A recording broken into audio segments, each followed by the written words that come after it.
Islamic وظائف channel میں السلام علیکم۔ خانہ کعبہ کی از سر نو تعمیر۔ یہ تو سب ہی جانتے ہیں کہ آج سے 4000 سال پہلے حضرت ابراہیم علیہ السلام نے خانہ کعبہ کی بنیاد رکھی۔ تعمیر میں حضرت اسماعیل علیہ السلام نے بھی حصہ لیا۔ خانہ کعبہ جس حالت میں آج نظر آ رہا ہے، پائیداری اور خوبصورتی کے اعتبار سے قدیم کعبہ سے بہت فرق ہے۔ صدیاں گزر گئی، آج بھی اللہ کا گھر قائم ہے۔ کبھی ایسا بھی ہوتا تھا کہ خراب موسمی حالات اور بارشوں کی وجہ سے عمارت پوسیدہ ہو جاتی تھی تو مرمت کرنے کی ضرورت پیش آتی تھی۔ جب سرکار دو عالم کی عمر مبارک 35 سال کی تھی تو ایک مرتبہ پھر ضرورت پیش آئی تو تعمیر کا کام شروع ہوا۔ کام تو مکمل ہو چکا، صرف سنگ اسود رکھنے کی باری آئی۔ سنگ اسود رکھنا ہر شخص کے لیے ایک اعلیٰ اعزاز تھا۔ سرداروں میں ہر شخص یہ چاہتا تھا کہ یہ شہادت اس کے حصے میں آئے۔ اس کے لیے لڑائی جھگڑے کی نوبت آ چکی تھی۔ بعد میں اتفاق رائے سے یہ بات منظور ہوئی کہ اگلے روز صبح سویرے سب سے پہلے جو شخص صحن کعبہ میں داخل ہوگا، وہ جو فیصلہ کرے گا ہم مان لیں گے۔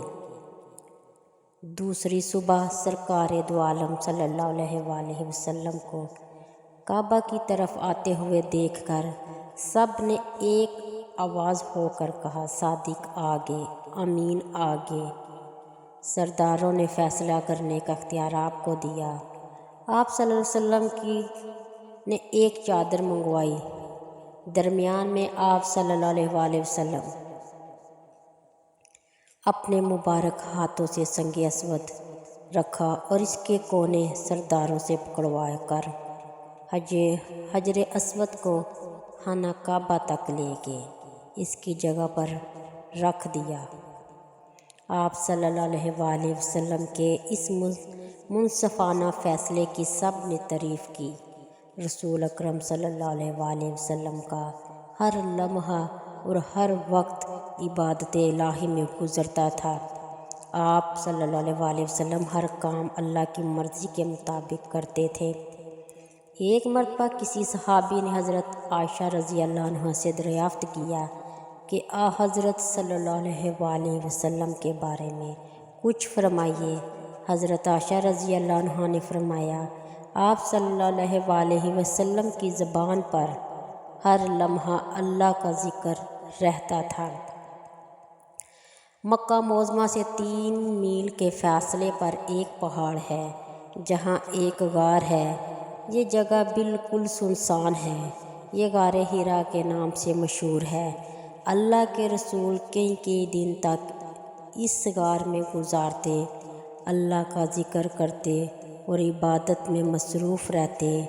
آپ صلی اللہ علیہ وآلہ وسلم ذکر الہی میں مشغول تھے کہ اچانک ایک نورانی جسم نمودار ہوا۔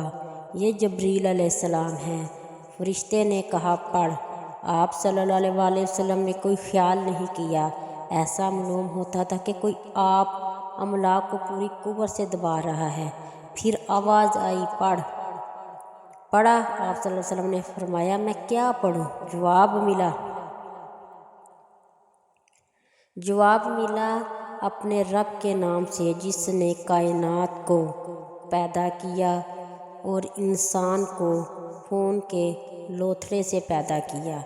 پڑھیے، آپ کا رب بڑا کریم ہے، جس نے قلم کے ذریعہ تعلیم دی، انسان کو وہ علم دیا جو وہ نہیں جانتا تھا۔ یہ پہلی وحی تھی جو آپ صلی اللہ علیہ وآلہ وسلم پر نازل ہوئی۔ آپ صلی اللہ علیہ وسلم منصب رسالت پر فائز ہوئے۔ اللہ کے رسول گھر تشریف لائے۔ حضرت خدیجہ رضی اللہ عنہا سے غار حرا میں جو کچھ ہوا